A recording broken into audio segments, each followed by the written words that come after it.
മാരാമണ്ണിൻ്റെ ഈ മണൽപ്പുറം വളരെ വിശാലമാണ്. എല്ലാവരെയും ഉൾക്കൊള്ളത്തക്ക രീതിയിൽ വിശാലമാണ്.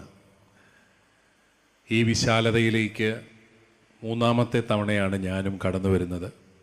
അതിൻ്റെ ഒരു വലിയ സ്നേഹവും സന്തോഷവും നിങ്ങളോട് എല്ലാവരോടും ഞാൻ അറിയിക്കുകയാണ്. മാരാമൺ കൺവെൻഷൻ പലതുകൊണ്ടും കേരള സമൂഹത്തിൻ്റെ ശ്രദ്ധയിൽ ഉള്ള ഒന്നാണ്. ഞാൻ ഓർക്കുന്നു, കുഞ്ഞുനാൾ മുതൽ ഈ ഫെബ്രുവരി മാസമൊക്കെ പത്രങ്ങൾ വായിക്കുമ്പോൾ എപ്പോഴും ശ്രദ്ധിച്ചു വായിക്കാറുള്ള ഒരു കോളം മാരാമൺ കൺവെൻഷൻ്റെ വാർത്തകളായിരുന്നു. ചെറുപ്പത്തിൽ എന്നെ ആകർഷിച്ചത് ഇവിടെ വരുന്ന വിദേശികളായ വചനപ്രഘോഷകരായിരുന്നുവെങ്കിൽ പിന്നീട് ഇത്രയും ജനം, ഇത്രയും ദിവസങ്ങൾ വചനത്തോടുള്ള ദാഹത്തിൻ്റെ അടിസ്ഥാനത്തിൽ മാത്രം ഒരുമിച്ച് കൂടുന്ന വളരെ വ്യത്യസ്തമായ ഒരു കൂട്ടായ്മ അതെന്നെ ഏറെ ആകർഷിച്ചിട്ടുണ്ട്. വചനത്തോടുള്ള ദാഹം നമ്മളിൽ ഉളവാക്കുന്നത് ദൈവത്തിൻ്റെ ആത്മാവാണ്. ദൈവാത്മാവാൽ പ്രേരിതരായാണ് നമ്മളെല്ലാവരും ഇവിടെ ഒരുമിച്ച് കൂടിയിരിക്കുന്നത്. അതുകൊണ്ട് തന്നെ ദൈവാത്മാവ് വിളിച്ചുകൂട്ടിയ ഒരു സമൂഹത്തിൻ്റെ നടുവിലാണ് ഞാൻ എന്നുള്ളൊരു വലിയ സുരക്ഷിതത്വം ഇപ്പോഴെനിക്കുണ്ട്. പിതാവിനാൽ ആകർഷിക്കപ്പെടാതെ ആരും എന്നിലേക്ക് കടന്നു വരുന്നില്ല. ദൈവപിതാവ് ആകർഷിച്ച് നമ്മളെല്ലാവരും ഇവിടെ എത്തിയിരിക്കുകയാണ്. അതുപോലെ തന്നെ ഈ മാരാമൺ കൺവെൻഷൻ ശ്രദ്ധയാകർഷിക്കുന്ന ഒരു കാര്യം പ്രധാനമായിട്ടും പല സാമൂഹിക തിന്മകൾക്കെതിരെയും ശ്രദ്ധേയമായ നിലപാടുകൾ എടുക്കുവാനും ഭയമില്ലാതെ നിലപാടുകൾ വ്യക്തമാക്കാനുമെല്ലാം വേദിയായിട്ടുള്ള ഒരു അവസരം കൂടിയാണ് മാരാമൺ കൺവെൻഷൻ. നമ്മളിന്ന് ഈ സായാഹ്നത്തിൽ സാമൂഹിക തിന്മകൾക്കെതിരെയുള്ള ഒരു അവബോധം, ഒരു ബോധവൽക്കരണം എന്നുള്ള നിലയിലാണല്ലോ നമ്മളിവിടെ ഒരുമിച്ച് കൂടിയിരിക്കുക. നമുക്കറിയാം, മനുഷ്യന് ഒത്തിരി നന്മയുണ്ട്. നമ്മളിലെല്ലാവരിലും ഒത്തിരി നന്മയുള്ളവരാണ്. നമ്മളത് വിശ്വസിക്കുന്നുണ്ടോയെന്ന് അറിയത്തില്ല. നമ്മളെല്ലാം നല്ല മനുഷ്യരാണ്, നന്മയുള്ളവരാണ്, ദൈവം വില തരുന്ന വ്യക്തികളാണ്. പക്ഷെ അതോടൊപ്പം തന്നെ തിന്മയുമുണ്ട് എന്നുള്ളതാണ് വാസ്തവം. അത് ഏത് മനുഷ്യനും തിന്മയിലേക്ക് പോകാനുള്ളൊരു വലിയ ചായ്വുണ്ട്. മനുഷ്യനായി ജനിക്കുന്നിടത്തോളം, ജീവിക്കുന്നിടത്തോളം കാലം അതൊരിക്കലും അവനെ വിട്ടൊഴിയുന്നില്ല. അതിനെ പൂർണ്ണമായിട്ട് വിജയിക്കാൻ ഈ ലോകത്തിലോട്ട് നമുക്ക് സാധിക്കത്തുമില്ല. ദൈവത്തിൻ്റെ കൃപയിൽ ആശ്രയിച്ചുകൊണ്ട് നിരന്തരമായ ഒരു പോരാട്ടമായി ജീവിതത്തെ കണ്ട് മുന്നോട്ട് പോവുക എന്നുള്ളത് മാത്രമേ ഉള്ളൂ. അതുകൊണ്ടാണ് നമ്മൾ പലപ്പോഴും വലിയ തിന്മകൾ, അപ്രതീക്ഷിതമായ രീതിയിൽ തിന്മകളൊക്കെ ഉണ്ടാകുമ്പോൾ നമ്മൾ പലപ്പോഴും അമ്പരന്ന് നിൽക്കുന്നത്. മനുഷ്യന് ഇത്രയും തിന്മ ചെയ്യാൻ പറ്റുമോ, ഇത്രയും ക്രൂരത മനുഷ്യനിൽ നിന്ന് വരുമോ എന്നൊക്കെയുള്ള ഒരു വലിയ വിസ്മയം നമ്മളിൽ ഉണ്ടാകുന്നത് നമ്മുടെ ഉള്ളിൽ, മനുഷ്യൻ്റെ ഉള്ളിലെ ഈ തിന്മയുടെ ഭാവത്തെ ശരിയായിട്ട് മനസ്സിലാക്കിയിട്ടില്ല എന്നുള്ളത് കൊണ്ടാണ്. നമ്മളിലെല്ലാവരിലും നന്മയുമുണ്ട്, തിന്മയുമുണ്ട്. കാരുണ്യം നമ്മളിൽ നിന്ന് കവിഞ്ഞൊഴുകുന്നത് പോലെ തന്നെ സ്വാർത്ഥതയുടെ ഒരു വല്ലാത്ത പ്രലോഭനവും നമുക്ക് നിരന്തരമായിട്ടുണ്ട്. സ്വന്തം കാര്യമൊക്കെ നോക്കി സുഖമായിട്ട് ജീവിക്കാനുള്ള ഒരു വല്ലാത്ത പ്രലോഭനം അതെന്നുകൊണ്ട് നമ്മൾ കാരുണ്യത്തിൻ്റെ മനുഷ്യരാകുമ്പോഴും നമ്മളറിയാതെ നമ്മളെ ഈ സ്വാർത്ഥതയിലേക്ക് നയിച്ചു കൊണ്ടിരിക്കും. അതുകൊണ്ട് ഈ ഒരു ലോകത്ത് തിന്മയും പെരുകുന്നു എന്നുള്ളത് നമ്മൾ തിരിച്ചറിയണം. നന്മ ഒരു കൂടാരം പോലെ കുമിഞ്ഞു കൂടുമ്പോഴും തിന്മയും പെരുകുന്നുണ്ട്. അതിനെക്കുറിച്ചുള്ള ജാഗ്രത നമുക്കുണ്ടാവേണ്ടതാണ്. പലരും പറയാറുള്ള ഒരു കാര്യമാണ്, 98%, 99% പേര് ദൈവത്തിൽ വിശ്വസിക്കുന്ന ഒരു രാജ്യമാണ് നമ്മുടെ ഇന്ത്യ. പക്ഷേ ഈ രാജ്യത്ത് അഴിമതി ഒട്ടും കുറവില്ല. പലപ്പോഴും ദൈവത്തോട് പ്രാർത്ഥിക്കുന്ന തന്നെ, കർത്താവെ ഇന്ന് അഴിമതി നടത്താൻ പോവുകയാണ്, നീ ഉപദ്രവിക്കരുത്, ചെക്ക് ചെയ്യാനൊന്നും ആളെ വിട്ടേക്കരുത്, ആ കഷ്ടകാലന്മാർ അവരിവരൊക്കെ ഞങ്ങളുടെ പുറകെ നടപ്പുണ്ട്, ഉപദ്രവിക്കരുത് എന്നുള്ളതാണ് നമ്മുടെ പ്രാർത്ഥന. അപ്പം എല്ലാവരുടെയും അല്ല ഞാൻ പറഞ്ഞ അഴിമതി ചെയ്യാൻ ആഗ്രഹിക്കുന്നവരുടെ. സാമാന്യം നല്ല ശമ്പളമൊക്കെ സർക്കാർ കൊടുത്താലും പിന്നെയും ഈ പാവപ്പെട്ടവൻ്റെ കയ്യിൽ നിന്ന് എന്തെങ്കിലും കൂടെ കിട്ടിയാൽ മാത്രമേ പല കടലാസുകളും നീങ്ങുന്നു പറയുമ്പോൾ അഴിമതി അങ്ങ് കൊടികുത്തി വാഴുകയാണ്. അത് അതിനെ ഒന്ന് നിയന്ത്രിക്കാൻ സാധിക്കുന്ന തരത്തിൽ മനുഷ്യൻ നവീകൃതനാകുന്നില്ല എന്നുള്ളതാണ് വാസ്തവം. ശ്ലീഹ പറയുന്നുണ്ടല്ലോ, നിങ്ങൾ ഈ ലോകത്തിന് അനുരൂപരാകരുത്, പ്രത്യേക മനസ്സിൻ്റെ നവീകരണം വഴി രൂപാന്തരപ്പെടുവിൻ. പലപ്പോഴും എളുപ്പം ലോകത്തിന് അനുരൂപപ്പെട്ടു പോകാനായിട്ടാണ്. ലോകത്തോടുള്ളൊരു കോംപ്രമൈസാണ് ഏറ്റവും എളുപ്പം. അതുകൊണ്ട് തന്നെ പലപ്പോഴും തിന്മകളോട് സന്ധി ചെയ്യുകയാണ്. എന്നോടൊരാൾ പറഞ്ഞു, എൻ്റെ പിതാവേ, മറ്റ് സംസ്ഥാനങ്ങളിലൊക്കെ ആണെങ്കിൽ കാശ് കൊടുത്താലേലും കാര്യം നടക്കും, ഇവിടെ കാശും കൊടുക്കണം കാര്യവും നടക്കില്ല, ഇതിന് പ്രശ്നമാണെന്നാണ് അവർ ചോദിക്കുന്നത്. അതേസമയം ഞാൻ ക്രിസ്ത്യാനിയാണ്, ഞാൻ കാശ് കൊടുക്കുകയില്ല എന്നൊരു നിലപാടെടുത്താൽ എടുത്തോണ്ട് അവിടെ ഇരിക്കാം എന്ന് മാത്രമേ ഉള്ളൂ, കാര്യമൊന്നും നടക്കുകയില്ല. അപ്പം നമ്മൾ പതുക്കെ ഈ തിന്മയോട് സന്ധി ചെയ്യുകയാണ്. നീ കാശ് മേടിച്ചോ, എന്നാലെങ്കിലും എൻ്റെ കാര്യം കൃത്യമായിട്ട് നടത്തി തരണമെന്ന് പറയുമ്പോൾ നമ്മൾ ഈ തിന്മയോട് സന്ധി ചെയ്യുകയാണ്. അങ്ങനെ തിന്മയോട് സന്ധി ചെയ്ത് മുന്നോട്ട് പോകുമ്പോൾ നമുക്കെങ്ങനെയാണ് സുവിശേഷത്തിൻ്റെ വക്താക്കളാകാനായിട്ട് സാധിക്കുക? പണ്ടൊരിക്കൽ ഒരാൾ എന്നെ പറഞ്ഞ് പേടിപ്പിച്ചു, പിതാവ് ചായ കുടിക്കാൻ പാടില്ല.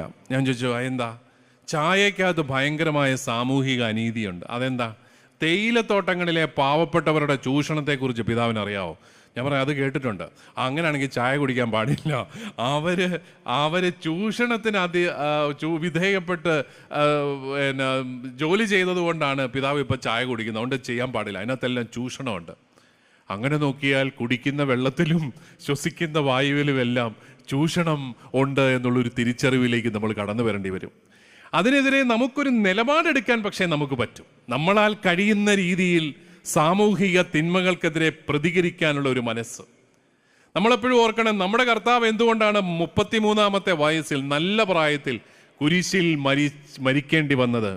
അവൻ ലോകത്തോട് സന്ധി ചെയ്തിരുന്നെങ്കിൽ, അവൻ കണ്ട തിന്മകളെല്ലാം സാരമില്ല, പോട്ടെ, എന്നെ ബാധിക്കുന്നതല്ലല്ലോ, എനിക്ക് കുഴപ്പമില്ലല്ലോ എന്ന് കരുതി കണ്ണടച്ചിരുന്നെങ്കിൽ അവൻ ഒരു കുഴപ്പമില്ലായിരുന്നു. മിക്കവാറും കർത്താവ് കുരിശുമരണം ഒഴിവാക്കാമായിരുന്നു, വലിയ കഷ്ടപ്പാടൊന്നുമില്ലാതെ ഒരു 102-ാമത്തെ വയസ്സിൽ സമാധാനമായിട്ടൊക്കെ മരിക്കാമായിരുന്നു. പക്ഷെ അവൻ 33-ാമത്തെ വയസ്സിൽ കുരിശിൽ തറയ്ക്കപ്പെട്ട് മരിച്ചതിൻ്റെ കാരണം അവൻ തിന്മയോട് സന്ധി ചെയ്യാൻ തയ്യാറായില്ല എന്ന് മാത്രമല്ല, അവിടുന്ന് അതിനെതിരെ സംസാരിച്ചു, അതിനെതിരെ അവൻ പ്രവർത്തിച്ചു. അവൻ്റെ ആ പ്രവർത്തനങ്ങൾ അനേകർക്ക് അസ്വസ്ഥതയായിട്ട് മാറിയപ്പോഴാണ് അവനെ ഉന്മൂലനം ചെയ്തേക്കാം. അസ്വസ്ഥതയാണ് ഉന്മൂലനം ചെയ്യേണ്ടത്, തിന്മയല്ല. തിന്മയ്ക്കെതിരെ പറയുന്നവനെ ഉന്മൂലനം ചെയ്തു കഴിഞ്ഞാൽ കുഴപ്പമില്ലല്ലോ എന്നുള്ള രീതിയിലേക്ക് പോവുകയാണ്. വെളിപാടിൻ്റെ പുസ്തകത്തിൽ ലവുദീക്യയിലെ സഭയ്ക്ക് എഴുതിയ കത്ത് നമ്മൾ വായിക്കുന്നുണ്ട്. ലവുദീക്യയിലെ സഭയ്ക്ക് എഴുതിയ കത്ത് അതെന്താണ്? ദൂതൻ പറയുന്നത് എന്താണ്? നീ ചൂടോ തണുപ്പോ ഉള്ളവനല്ല, നീ ചൂടോ തണുപ്പോ ഉള്ളവനായിരുന്നെങ്കിൽ എന്ന് ഞാൻ ആഗ്രഹിക്കുന്നു. ചൂടോ തണുപ്പോ ഇല്ലാതെ മന്ദോഷ്ണനാകയാൽ നിന്നെ ഞാൻ എൻ്റെ വായിൽ നിന്ന് തുപ്പിക്കളയും എന്നാണ് അതിനകത്ത് എഴുതിയിരിക്കുന്നത്. അതുവഴി ഒഴുകുന്ന ഔഷധ ഉറവകളുടെ ഉറവയിൽ നിന്ന് കുടിച്ചാൽ അത് നല്ല ഒരു അനുഭവമാണ്. ഔഷധ ഉറവകളുള്ള ഇടങ്ങൾ നമ്മുടെ നാട്ടിലൊന്നും ഞാനത് കണ്ടിട്ടില്ല, പക്ഷേ ഔഷധ ഉറവകളുണ്ട്. ഔഷധ ഉറവകളുടെ ഉറവയിൽ നിന്ന് പാനം ചെയ്താൽ നല്ല ഒരു ചൂടുണ്ട്, അത് കുടിച്ചു കഴിഞ്ഞാൽ നമുക്ക് നല്ല ഒരു സൗഖ്യം കിട്ടും. പക്ഷെ അത് ഒഴുകി കിലോമീറ്ററുകളോളം സഞ്ചരിച്ച് ലവുദീക്യയിലെത്തുമ്പം അതിൻ്റെ ചൂടും പോയി തണുപ്പും പോയി, ഒരു വല്ലാത്ത അവസ്ഥയാണ്. അന്നേരം അത് കുടിച്ചാൽ അതൊരു വല്ലാത്ത കമർപ്പാണ്. കുടിക്കുന്നവർ അപരിചിതരാരെങ്കിലും അത് കുടിച്ചാൽ അത് വായിൽ നിന്ന് അവർ തുപ്പിക്കളയും.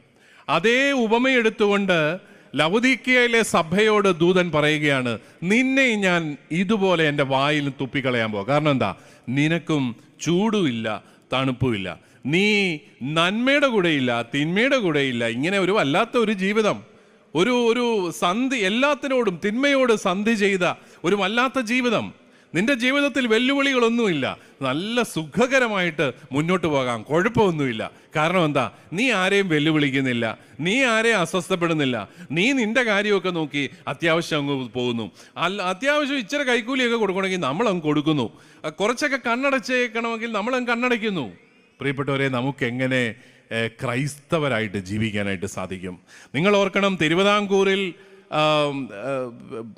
അടിമ വ്യാപാരം ഉണ്ടായിരുന്ന കാലത്ത് ഇവിടെ വന്ന വിദേശ മിഷണറിമാരുടെ മനസ്സിൽ അത് അസ്വസ്ഥതയായിട്ട് മാറുകയും അവർ നിരന്തരം അതിനെ ചോദ്യം ചെയ്യുകയും തിരുവിതാംകൂർ രാജാവിനെ അവർ സ്വാധീനിക്കുകയും ചെയ്തതിൻ്റെ ഫലമായിട്ടാണ് അടിമച്ചന്തകൾ നമ്മുടെ നാട്ടിൽ നിർത്തപ്പെട്ടത്.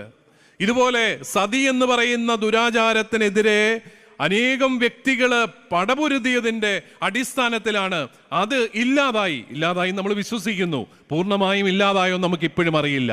അങ്ങനെയുള്ള ദുരാചാരങ്ങൾ ഇല്ലാതായത്, സമൂഹത്തിലെ അനാചാരങ്ങൾക്കെതിരെ ആരും ശബ്ദമുയർത്താൻ തയ്യാറാകുന്നില്ലെങ്കിൽ അനാചാരങ്ങളെല്ലാം ശക്തിപ്പെടുകയാണ്, അതിനോട് അനുരൂപപ്പെട്ട് നമ്മൾ പോവുകയാണ്. അവിടെയാണ് ശ്ലീഹ വീണ്ടും പറയുന്നത്, നമുക്ക് ആവർത്തിക്കാം, നിങ്ങൾ ലോകത്തിന് അനുരൂപരാകരുത്, മറിച്ച് മനസ്സിൻ്റെ നവീകരണം വഴി രൂപാന്തരപ്പെടുവിൻ. നമുക്കറിയാം, നമ്മുടെ ക്രൈസ്തവ സംസ്കാരമുള്ള ചില രാജ്യങ്ങളിലെങ്കിലും, പ്രത്യേകിച്ച് യൂറോപ്യൻ രാജ്യങ്ങളിൽ, നൂറ്റാണ്ടുകളുടെ ക്രൈസ്തവ പാരമ്പര്യമുള്ള യൂറോപ്യൻ രാജ്യങ്ങളിലേക്ക് ചെന്നാൽ അവിടെ മനുഷ്യാവകാശങ്ങൾ ഏറെയുണ്ട്. അവിടെ വലിയ ഒരു സ്വാതന്ത്ര്യം നമുക്ക് കാണാനായിട്ട് സാധിക്കും. അവിടെ വിദ്യാഭ്യാസമുണ്ട്, ആതുര ശുശ്രൂഷയുണ്ട്. അവിടെ ആരെങ്കിലും കിടപ്പാടമില്ലാതെ കിടന്നാൽ അവർക്ക് കിടന്നുറങ്ങാൻ ഓരോ കൊച്ചു പട്ടണത്തിലും സ്ഥലങ്ങൾ ഉണ്ടാക്കിയിട്ടിട്ടുണ്ട്. ആരും, ഒരു മനുഷ്യനും മനുഷ്യൻ്റെ മഹത്വം കൈവെടിഞ്ഞ് ജീവിക്കാൻ പാടില്ല എന്നുള്ള ഒരു തത്വത്തിലേക്ക് ആ രാജ്യങ്ങളൊക്കെ, ഇന്നവ ക്രൈസ്തവ രാജ്യങ്ങളാണെന്ന് അംഗീകരിക്കുന്നില്ലെങ്കിലും അവരൊക്കെ വന്നതിൻ്റെ അടിസ്ഥാനം ഈ ബൈബിളാണ് എന്ന് നമ്മൾ തിരിച്ചറിയണം. ബൈബിള്, സുവിശേഷം, അത് അവരെ സ്വാധീനിച്ചതിൻ്റെ ഫലമായിട്ടാണ് അവിടെ സാമൂഹികമായ അനീതികൾ ഇല്ലാതായതും, പൂർണ്ണമായിട്ടില്ലാതായെന്നല്ല, അതിൻ്റെ ഘടനകളെ തകർത്തതും, എല്ലാവർക്കും സമത്വം കൈവന്നതും, മനുഷ്യന് വില കൈവന്നതുമെല്ലാം, മനുഷ്യന് വില കൊടുക്കുന്ന സംസ്കാരങ്ങൾ. നമ്മുടെയൊക്കെ ചെറുപ്പക്കാർ ഒത്തിരി പേര് യൂറോപ്പിലേക്കൊക്കെ പോകുന്നുണ്ടല്ലോ. യൂറോപ്പിൽ ചെന്നാൽ അവർക്ക് വലിയ സാമ്പത്തികമായ സുരക്ഷിതത്വം കിട്ടുന്നൊന്നും ഞാൻ കരുതുന്നില്ല. കാരണം അവരിങ്ങനെ ജീവിതകാലം മുഴുവൻ ലോണിങ്ങനെ അടച്ചടച്ച് അങ്ങ് ജീവിച്ചു പോവുകയാണ്. അവർക്കൊന്നും വലിയ മിച്ചം വെക്കാനായിട്ടുണ്ടോ എന്ന് എനിക്ക് സംശയമാണ്. പക്ഷേ അവരാരും തിരിച്ചു വരാൻ സാധ്യതയില്ല. കാരണം അവിടെ അവരനുഭവിക്കുന്ന മനുഷ്യൻ്റെ മഹത്വവും വിലയും വളരെ വലുതാണ്. നമ്മുടെ നാട്ടിലൊന്നും കിട്ടാത്ത വല്ലാത്ത ഒരു സ്വാതന്ത്ര്യവും മഹത്വത്തോടെയുള്ള ഒരു ജീവിതവും അവർക്ക് അവിടെ ലഭിക്കുന്നുണ്ടെങ്കിൽ അതിൻ്റെ അടിസ്ഥാനം ഈ സുവിശേഷത്തിൽ അടിസ്ഥാനമാക്കി രചിക്കപ്പെട്ട ആ രാജ്യങ്ങളുടെ ഭരണഘടനയാണ്. അവിടെ നിലനിൽക്കുന്ന സ്വാതന്ത്ര്യത്തിൻ്റെയും സമത്വത്തിൻ്റെയും അനുഭവമാണ് എന്ന് നമ്മൾ തിരിച്ചറിയണം. നമ്മുടെയൊക്കെ കുഞ്ഞുങ്ങൾ, നമ്മുടെ ഏറ്റവും മിടുക്കരായ ചെറുപ്പക്കാർ വിദേശങ്ങളിലേക്കൊക്കെ പോയി തിരിച്ചു വരാത്തപ്പോൾ നമുക്കൊരു വലിയ ദുഃഖമാണ്. കാരണം നമ്മുടെ സമൂഹങ്ങൾക്കാണ് അതിൻ്റെ നഷ്ടം, നമ്മുടെ നാടിനാണ് അതിൻ്റെ നഷ്ടം. പക്ഷെ അവരെ കുറ്റപ്പെടുത്താൻ നമുക്ക് സാധിക്കുമോ? മാന്യമായിട്ട് ജീവിക്കാനുള്ള സാഹചര്യങ്ങൾ ഒരുക്കി കൊടുക്കാൻ നമുക്ക് സാധിക്കുന്നില്ലെങ്കിൽ, അവർക്കവിടെ അന്തസ്സായിട്ട് മഹത്വത്തോടു കൂടി ജീവിക്കാവുന്ന സാഹചര്യങ്ങൾ ലഭിക്കുന്നുണ്ടെങ്കിൽ നമുക്കവരെ ഒരിക്കലും കുറ്റപ്പെടുത്താനായിട്ട് സാധിക്കില്ല. മറിച്ച് നമ്മുടെ നാട്ടിൽ അതിന് സമാനമായ സാഹചര്യങ്ങൾ ഉണ്ടാക്കിയെടുക്കുക എന്നുള്ളതാണ് പ്രധാനം. നമുക്കറിയാം, ഇവിടെ ഒരാൾ ഒരു ചെറിയ ബിസിനസ് തുടങ്ങിയാൽ അവൻ്റെ പിന്നാലെ നടന്ന് അവൻ്റെ കയ്യിൽ നിന്ന് പിരിവും മേടിച്ച് അവനെ കൊണ്ട് സർവമാന കാര്യങ്ങളും സ്പോൺസർ ചെയ്യിച്ച് എങ്ങനെയെങ്കിലും അവൻ്റെ കാര്യം തീരുമാനമാക്കുകയാണ്. വലിയ സാമ്പത്തിക ബാധ്യതയിലേക്ക് ഓരോ വ്യക്തികളെയും തള്ളിവിടുന്ന സാഹചര്യങ്ങൾ. അത് നമ്മുടെ രാഷ്ട്രീയ പാർട്ടികളാണെങ്കിലും സംഘടനകളാണെങ്കിലും വ്യക്തികളുടെ സ്വാതന്ത്ര്യത്തിൽ കൈകടത്തിക്കൊണ്ട് അവരെയൊക്കെ ചൂഷണം ചെയ്യുന്ന സാഹചര്യങ്ങൾ നിലനിൽക്കുമ്പോൾ, ഇപ്പോൾ ഒരു ബിസിനസ് തുടങ്ങണമെങ്കിൽ എത്ര പേരുടെ മുമ്പിൽ ചെന്ന് കൈനീട്ടണം, എത്ര പേരുടെ മുമ്പിൽ ചെന്ന് കുനിഞ്ഞു നിൽക്കണം. ആത്മാഭിമാനത്തോടെ ജീവിക്കാൻ സാധിക്കുന്ന ഒരു സാഹചര്യം ഉണ്ടാകാതെ ആ ആത്മാഭിമാനമുള്ള മനുഷ്യര് നമ്മുടെ സമൂഹത്തിൽ വളരുമെന്ന് ചിന്തിക്കാനായിട്ട് നമുക്ക് സാധിക്കില്ല. ഇതൊക്കെയാണ് സാമൂഹികമായ അനീതിയുടെ സാഹചര്യങ്ങളോട് നമ്മൾ സന്ധി ചെയ്യുമ്പോൾ, അത് കുഴപ്പമില്ല, സാരമില്ല, എന്നെ തൊടുന്ന പ്രശ്നമല്ലല്ലോ, എനിക്ക് വലിയ ബുദ്ധിമുട്ടൊന്നുമില്ല കേട്ടോ എന്നൊക്കെ പറഞ്ഞ് സാമൂഹികമായ അനീതികളോട് സന്ധി ചെയ്യുമ്പോൾ നമ്മൾ ഒരിക്കലും സുവിശേഷത്തിൻ്റെ പ്രകാശം ജീവിക്കുന്നില്ല എന്ന് നമ്മൾ തിരിച്ചറിയണം. ഞാൻ ഈ അടുത്ത നാളിൽ ഒരു പുസ്തകം കണ്ടു, the book that changed the world, ലോകത്തെ മാറ്റിമറിച്ച പുസ്തകം. ഞാൻ നോക്കിയപ്പോൾ അത് ബൈബിളിനെ കുറിച്ചാണ്. ലോകത്തെ മാറ്റിമറിച്ച പുസ്തകം ബൈബിളാണ്. കാരണം ഏതെങ്കിലും ഒരു സമൂഹത്തിൽ വിപ്ലവകരമായ മാറ്റങ്ങൾ ഉണ്ടായിട്ടുണ്ടെങ്കിൽ, മനുഷ്യൻ്റെ മഹത്വം അവിടെ വളർന്നിട്ടുണ്ടെങ്കിൽ, മനുഷ്യാവകാശങ്ങൾ വളർന്നിട്ടുണ്ടെങ്കിൽ അതിൻ്റെ അടിസ്ഥാനമായിട്ട് നിന്ന പുസ്തകമാണ് ഈ ബൈബിൾ, ദൈവത്തിൻ്റെ വചനം. The 7 ideas that change the world എന്ന് പറയുന്ന ഒരു പുസ്തകത്തിൽ ബൈബിളിലെ 7 ആശയങ്ങൾ എങ്ങനെയാണ് ഈ ലോകത്തെ മുഴുവൻ മാറ്റിമറിച്ചതെന്ന് പറയുന്നുണ്ട്. ആദ്യത്തേത് മനുഷ്യന്റെ വിലയാണ്. ദൈവത്തിന്റെ ഛായയിലും സാദൃശ്യത്തിലുമാണ് മനുഷ്യൻ സൃഷ്ടിക്കപ്പെട്ടതെന്ന അടിസ്ഥാന ബോധ്യം കൊടുത്തപ്പോൾ, നീ മൃഗതുല്യനാണ് എന്ന് നീ കരുതരുത്. ദൈവമാകാൻ സാധ്യതയുള്ളവനാണ് നീ.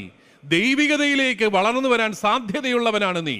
അതുകൊണ്ടാണല്ലോ സഭാപിതാക്കന്മാർ പറയുന്നത്, നമ്മളെ ദൈവികരാക്കാൻ വേണ്ടി അവിടുന്ന് മനുഷ്യനായി. അത്രമാത്രം വിലയുള്ളവനാണ് നമ്മൾ എന്നുള്ള രീതിയിൽ മനുഷ്യന്റെ വിലയെ ഏറ്റവും ആദ്യമായിട്ട് ചരിത്രത്തിൽ ഊന്നിപ്പറഞ്ഞത് നമ്മുടെ ഈ സുവിശേഷമാണ് എന്ന് നമുക്ക് തിരിച്ചറിയാൻ സാധിക്കും.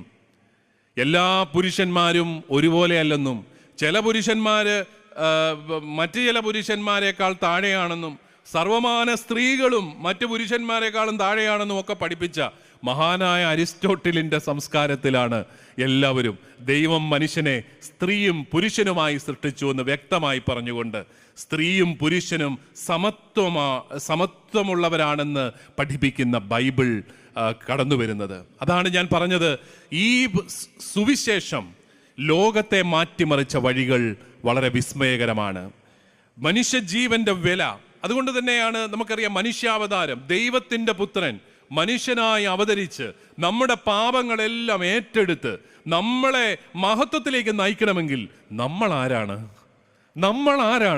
ദൈവത്തിന്റെ പുത്രൻ ഈ മനുഷ്യനായിട്ട് അവതരിച്ച് നമ്മുടെ സർവമാന സാഹചര്യങ്ങളിലും പങ്കുപറ്റി നമുക്ക് വേണ്ടി നമ്മുടെ പാപങ്ങളെല്ലാം ഏറ്റെടുത്ത് അവിടുന്ന് കുരിശിൽ യാഗമായെങ്കിൽ, പ്രിയപ്പെട്ടവരെ, നമ്മൾ ആരാണ്? നമുക്ക് എത്രമാത്രം വിലയാണ് നമ്മുടെ പ്രിയപ്പെട്ട ദൈവം തരുന്നത്. സ്നേഹപിതാവായ ദൈവം നമ്മളാരും നഷ്ടപ്പെടാൻ ആഗ്രഹിക്കാതെ, ഒരുവനും നശിച്ചു പോകാൻ ആഗ്രഹിക്കാതെ നമുക്ക് വേണ്ടി സ്വപുത്രനെ നൽകണമെങ്കിൽ എന്തു വിലയുള്ളവനാണ് നമ്മൾ ഓരോരുത്തരും.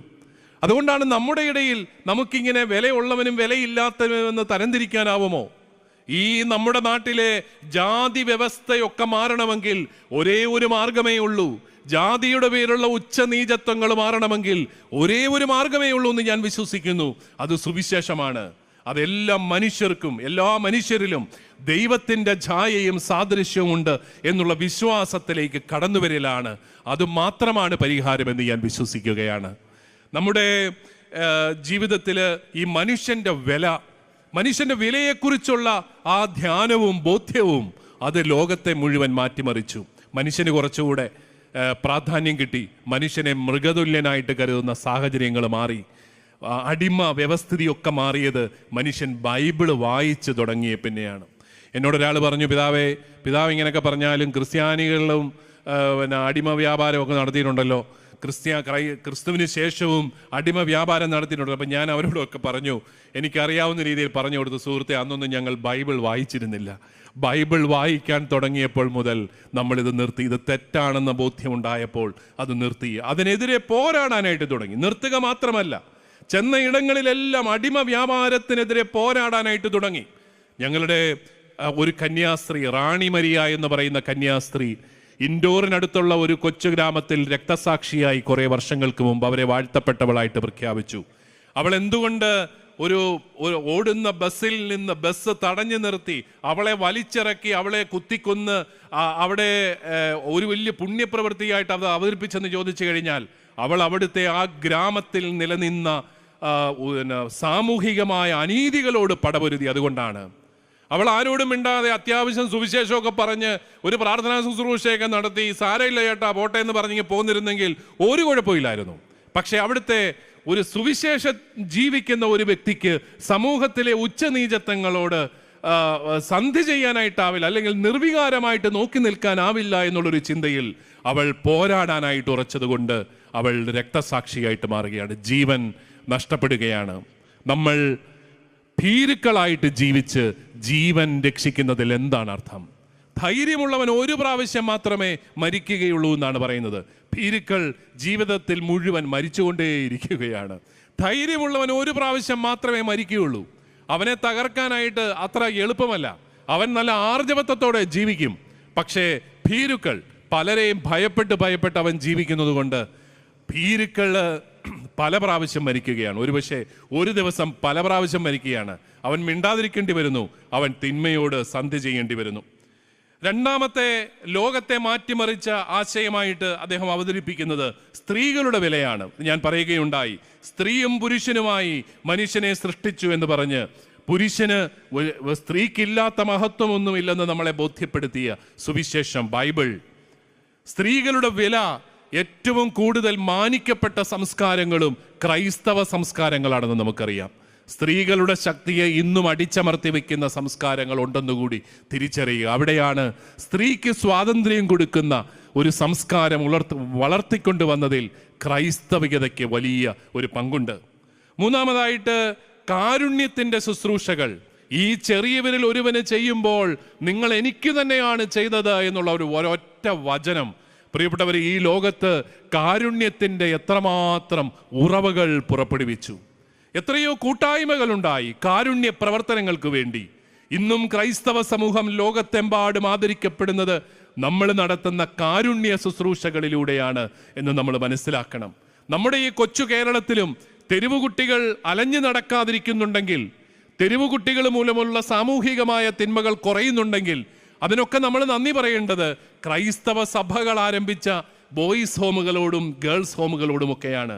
ആ അലഞ്ഞു നടക്കുന്ന കുഞ്ഞുങ്ങളെയെല്ലാം ഒരു ഭവനത്തിലേക്ക് കൂട്ടിക്കൊണ്ടുവന്ന് അവർക്കെല്ലാം നല്ല വിദ്യാഭ്യാസം കൊടുത്ത് പൊതുസമൂഹത്തിന് തിരിച്ചു കൊടുക്കുന്ന ശുശ്രൂഷ ചെയ്തത് നമ്മളാണ് എന്ന അഭിമാനപൂർവ്വം നമുക്ക് തിരിച്ചറിയാം.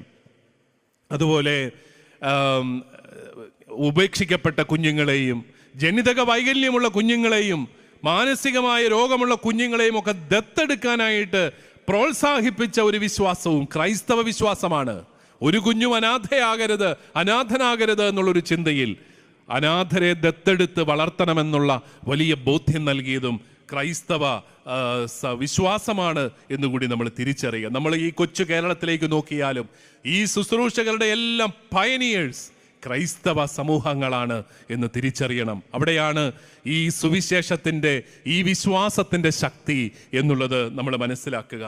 നാലാമതായിട്ട് നീതി ജലം പോലെ ഒഴുകട്ടെ എന്നുള്ള ആ വചനത്തിൻ്റെ ചുവട് പിടിച്ച് മനുഷ്യാവകാശങ്ങൾക്ക് വേണ്ടിയിട്ടുള്ള പോരാട്ടം ആരംഭിച്ചതും ഈ ക്രൈസ്തവികതയിൽ നിന്നാണ്.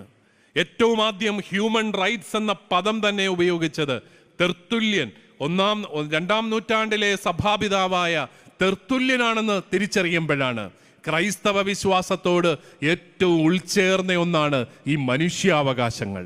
അതുകൊണ്ടാണ് മനുഷ്യാവകാശങ്ങൾ ലംഘിക്കപ്പെടുന്നിടത്ത് ഒരിക്കലും നമുക്ക് ഈശോയെ കണ്ടെത്താനായിട്ട് സാധിക്കുകയില്ല.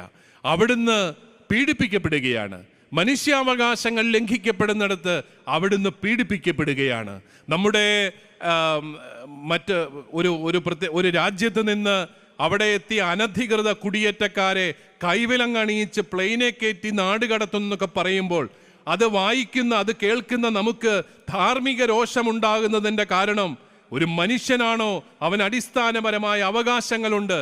ആ അവകാശങ്ങൾ നഷ്ടപ്പെടുത്തിക്കൊണ്ട് ഒരിക്കലും ആരും പ്രവർത്തിക്കാനായിട്ട് പാടില്ല. എത്ര നല്ല ലക്ഷ്യങ്ങളോടുകൂടിയാണെങ്കിലും പ്രവർത്തിക്കാനായിട്ട് പാടില്ല എന്നുള്ള ഒരു ചിന്തയാണ് അതുകൊണ്ടാണ് അഭയാർത്ഥികൾക്ക് വേണ്ടിയിട്ട് ശബ്ദമുയർത്തുവാൻ, അവർക്ക് വേണ്ടിയിട്ട് പ്രവർത്തിക്കുവാൻ സഭയെന്നും തയ്യാറാകുന്നത്.